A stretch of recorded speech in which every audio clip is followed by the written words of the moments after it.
How to find out the cube root of cubes of any 2 digit number. ഏതെങ്കിലും 2 digit നമ്പറിന്റെ cube തന്നിട്ട് അതിന്റെ cube root കണ്ടുപിടിക്കാൻ very ഈസിയാണ്.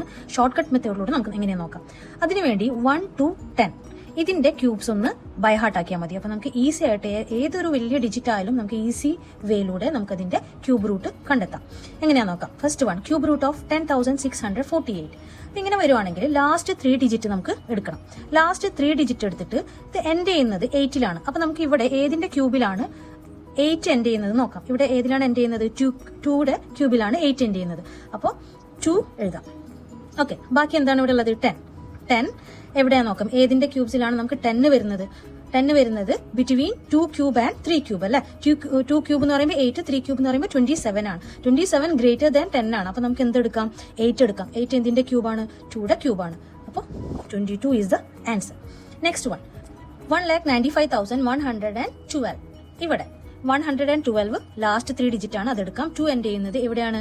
8ന്റെ ക്യൂബിലാണ് 2 എൻഡ് ചെയ്യുന്നത്. അപ്പൊ നമുക്ക് ഇവിടെ 8 എഴുതാം. ഓക്കെ, നെക്സ്റ്റ് ബാക്കി എത്രയാണ്? 195. 195 ബിറ്റ്വീൻ വേർ ഇത് നമ്പർ ഈസ് ബിറ്റ്വീൻ 195 എന്ന് പറയുമ്പോൾ 125 and 216 between the cube of 5 and 6. പക്ഷേ 195നെക്കാളും കൂടുതലാണ് 216. അപ്പൊ നമുക്ക് എന്തെടുക്കാം? 5 എടുക്കാം. So the answer is 58. 58ന്റെ ക്യൂബാണ് ഈ നമ്പർ. Next one, 1,10,592. അപ്പോൾ ലാസ്റ്റ് 3 ഡിജിറ്റ് എടുക്കുവാണെങ്കിൽ 2 എൻഡ് ചെയ്യുന്നത് എവിടെയാണ്? 8ലാണ്. അഗെയിൻ 8ലാണ് എൻഡ് ചെയ്യുന്നത്. ബാക്കി 110 എവിടെയാണ് വരുന്നത്?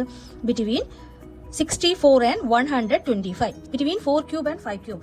പക്ഷേ 5 ക്യൂബ് എത്രയാണ്? 125 ഈസ് ഗ്രേറ്റർ ദാൻ 110. അപ്പൊ നമുക്ക് എന്തെടുക്കാം? 4 ക്യൂബ് 4 എടുക്കാം. അപ്പൊ 48 ഈസ് ദ ആൻസർ.